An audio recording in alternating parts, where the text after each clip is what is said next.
Morning, guys. Welcome back to Crypto Future again. We got a busy news day already today, so let's get started on that.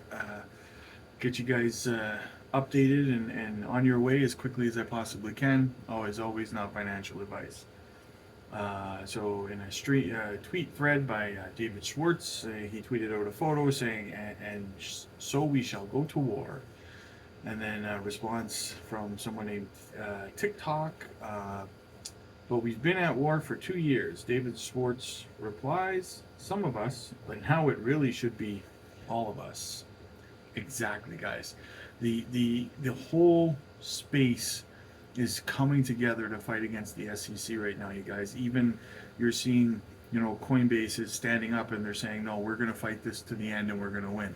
You've got Binance's lawyers getting involved, leaking information about Gary Gensler trying to apply for a job a couple of years ago and now going after them. Like they're binding together. You've got Ripple, you've got Schwartz and the Ripple team chiming in. You've got Elon Musk fact checking all of Gary's and the SEC's propaganda tweets now. Everyone's coming together, you guys. You've got David Hoskinson involved from Cardano. Like everyone's getting involved now, you guys. Like, and the SEC is just like they're getting it from all ends all of a sudden, and it's going to keep happening. We're taking them down this time. They're done. Gary's done, and I'm going to show you some more reasons why it's not just the community, it's also Congress as well, you guys. So stay tuned for that. So here we go with the first article in Market Watch. Gary Gensler accused of being in complete contempt of Congress with a crackdown on Coinbase. Is portraying crypto as the villain in order to portray himself as a political hero, says one Democratic congressman. This is his own party saying this. The SEC is engaging in a multi-front battle. Yeah, Binance and the SEC, we know that. But there is a growing sense in Congress, they're noticing you guys, and they're pissed. And amongst former regulators, that SEC Chair Gary Gensler has bit off more than he can chew and is undermining congressional efforts to regulate the digital asset industry. The latest enforcement action against Coinbase is an egregious example of regulation by enforcement, says Richie Torres, a New York Democrat. It demonstrates the complete contempt for Congress, which is in the process of developing a framework for crypto regulation. So what they're saying is that Gary's doing this in contempt of them because he knows that they're laying down framework right now to regulate the space, and he wants to have this. He wants to have all the authority to do it. He's essentially telling them that he doesn't give a crap what they say. He's going to do what he wants, right? Because he knew that they were laying this framework, and he did it the 2 days leading up to them having this hearing about the bill. So it's a middle finger to Congress, and they're not taking it very well. Gensler has signaled his growing displeasure with the industry in speeches.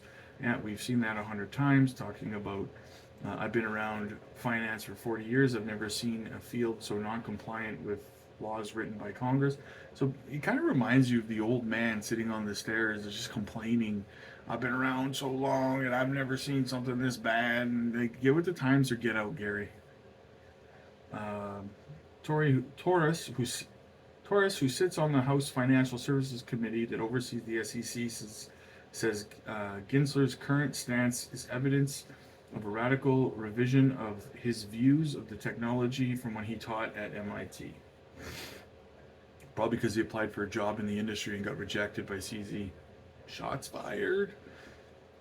His view of the law has been constantly changing, Torres said. Mr. Gensler has gone from a crypto cheerleader to a crypto skeptic, and a change that Torres believes is motivated by politics. He's portraying crypto as a villain in order to portray himself as a political hero, which is true. The SEC declined to comment. You don't say. So it's funny because that basically means that they went to Gary and told him what was said about him before it was released in this article, and he had no comment. Well, would you? He's just got slapped in the face by his boss publicly. Republican members of the House Financial Services Committee have long been critical of Biden's appointed Gensler, and they maintain their criticism in recent days. So I could go on reading this, but you guys get the point. Basically, Congress is done with him. They're done, and he's been the scapegoat. He was always going to be the sacrificial lamb for this, and we know that, right? So,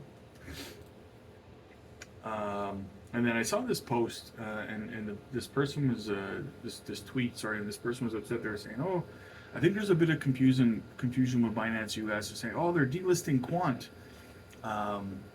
And then it's just like a bunch of advanced trading pairs, right? These are just trading pairs, you guys. They're not taking Quant off of Binance or Alluvium or LPT or any of these other cryptos. There's like 100 of them here, right? And people are panicking, saying, "Oh, they're taking all these cryptos." These are just trading pairs. That's all it is. They're not delisting like these Quant's not being delisted from Binance. Like you can't buy it there anymore in spot or anything like that. So just to be clear on that, you guys, because some people are panicking about that. Okay, and then another quick article here. Binance wants Gary Gensler to recuse himself from the lawsuit. So basically, because he applied for a job with Binance in 2019 and met with CZ multiple times and even gave CZ heads up copies of his speeches before hearings in front of Congress. Basically, he has a clear conflict of interest here, and the rules state at the SEC that they have to vote before they bring a lawsuit, right? So all the commissioners.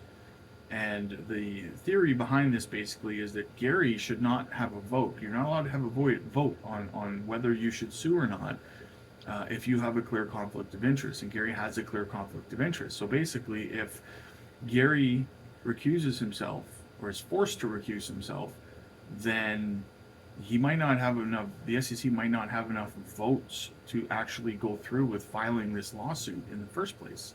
So this lawsuit could die in that case. Just saying, not saying that's for sure what's going to happen, but that's a very real possibility because Gary does have to recuse himself. There's a very clear conflict of interest. And then a tweet from Gary. He says he'll be speaking at the 2023 Global Exchange and FinTech Conference at 12:30 today. I'm not watching it. I don't know if you guys are, but if you go to his Twitter, there's a link there so that you can watch it. I can only listen to so much of this man's BS before throwing up. So, and then in other news, Wells Fargo is limiting customers' cash withdrawals to $1,000 due to emergency conditions. Banks are running out of money. So, I personally, again, not financial advice, I don't keep a lot of money in the bank. I don't trust the banks. I just don't. I'm sorry. You can take my money, lend it out to somebody else, and then charge me interest on my money? I don't think so. And then finally in this article, crypto lawyer John Deaton bashes Gary Gensler, calls him a bully. Prominent attorney and XRP enthusiast John Deaton bashes Gary Gensler. I wouldn't say it's bashing, but it's calling him out on the latter's latest crackdown on global cryptocurrency exchange finance. So a tweet from John Deaton: "I've watched and fought bullies my entire life. Gensler is the quintessential bully. He's the boy who didn't get picked to play first full court basketball game, so he took his ball and left. I've talked to people who've been in the room with him, and he insists on showing